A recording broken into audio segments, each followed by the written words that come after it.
Et pour nous donner plus d'éclaircissements, nous avons le plaisir d'avoir avec nous Dr Hani Abdelaziz, l'ex-adjoint du secrétaire général des Nations Unies. Dr Hani Abdelaziz, bonsoir et bienvenue avec nous.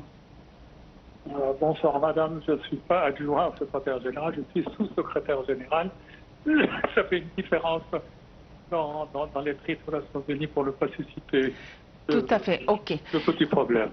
Docteur Hani Abdelaziz, en fait, l'Égypte a accueilli le président azerbaïdjanais de manière à établir un rapprochement et de consolider les relations à plusieurs niveaux, que ce soit au niveau politique, culturel et économique aussi. Jetons la lumière sur nos relations économiques avec l'Azerbaïdjan, nos échanges.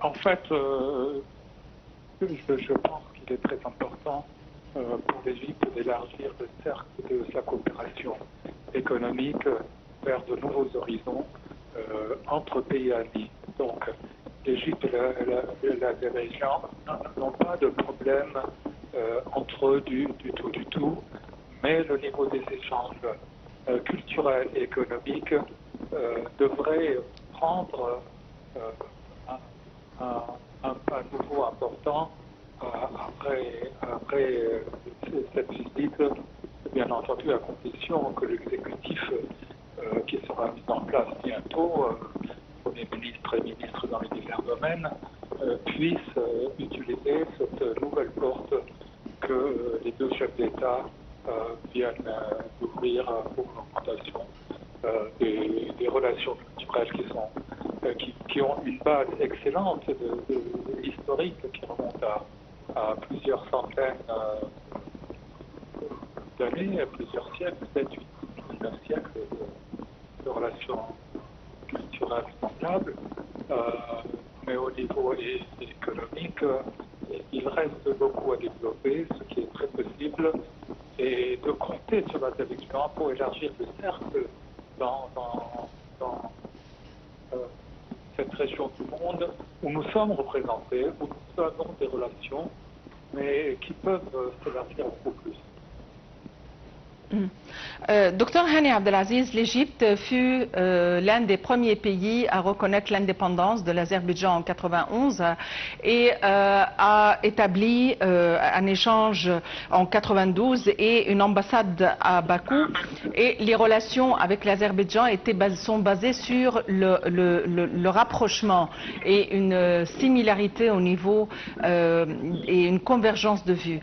Quels sont les points forts et quels sont les points de convergence reliant l'Égypte à l'Azerbaïdjan? Oui, bien, vous avez seulement raison de mentionner les dates plus précises. Après la chute du mur de Berlin et la disparition de l'Union soviétique, l'Azerbaïdjan n'est plus un pays qui est dans le giron de l'ex-Union soviétique. Il a sa politique indépendante basée sur les relations culturelles que vous avez très bien mentionnées et que nous comprenons très bien. Mais je pense que toute cette région de l'Asie n'a pas reçu l'attention suffisante au niveau du développement réel, concret, tangible des relations. Il y a beaucoup de points communs, c'est-à-dire si nous prenons par exemple actuellement la situation en Palestine, eh bien je suis sûr qu'il y a une concordance totale des points de vue pour l'établissement d'un État palestinien. C'est sûrement sur la table et j'espère que ça va se concrétiser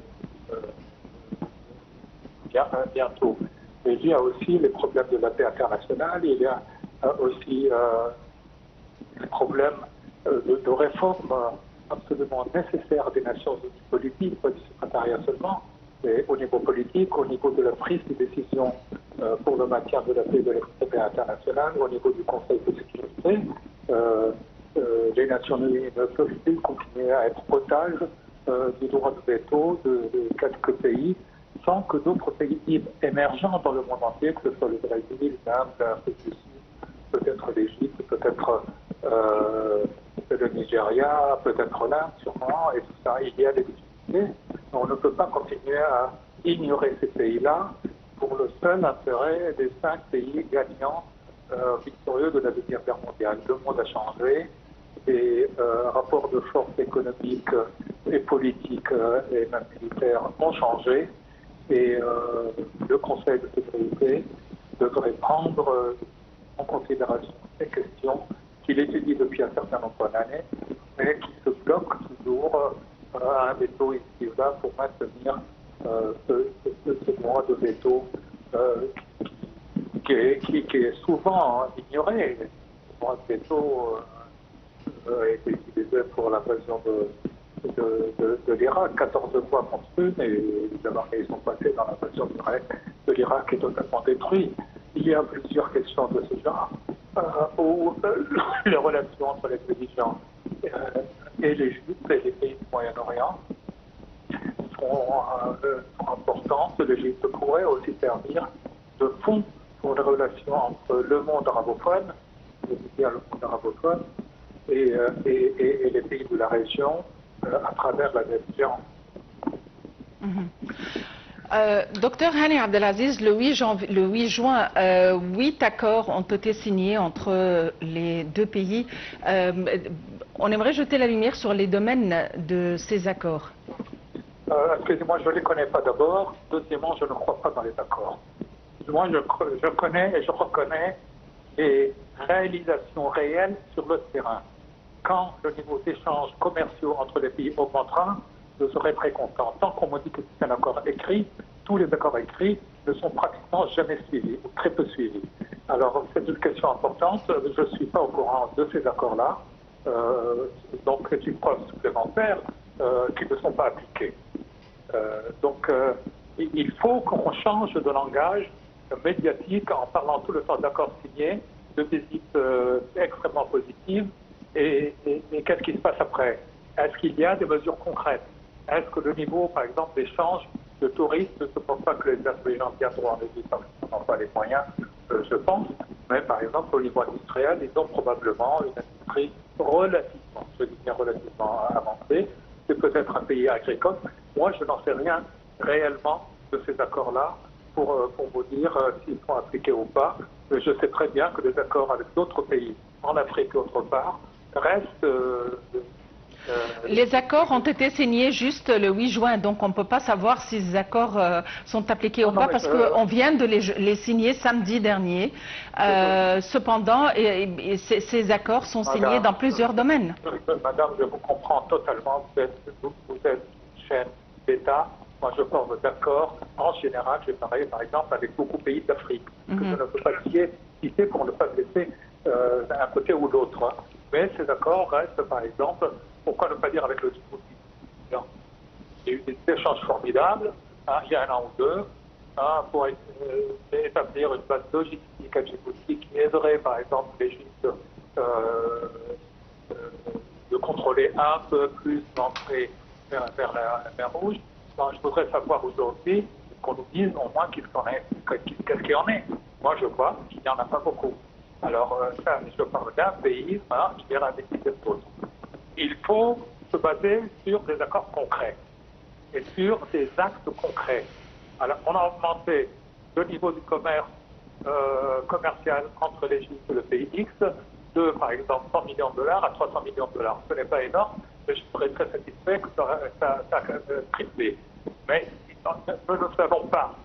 Et ça veut dire qu'il n'y a pas. Voilà, donc une affaire d'accord signé, c'est très très bien, je suis absolument d'accord. Je sais que vous êtes obligé de dire ce que vous dites. Non, ce n'est pas une question d'obligation. Passons à un autre point. C'est une question de dossiers ayant été signés il y a 2-3 jours. On voulait savoir les domaines de coopération, étant donné que les relations économiques et commerciales ne sont peut-être pas à la hauteur des relations politiques.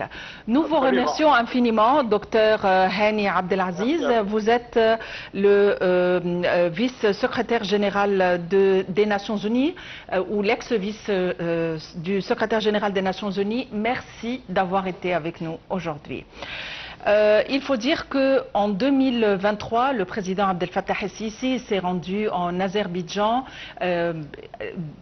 sur la voie des rapprochements entre les deux pays respectifs, notamment concernant le côté économique et commercial.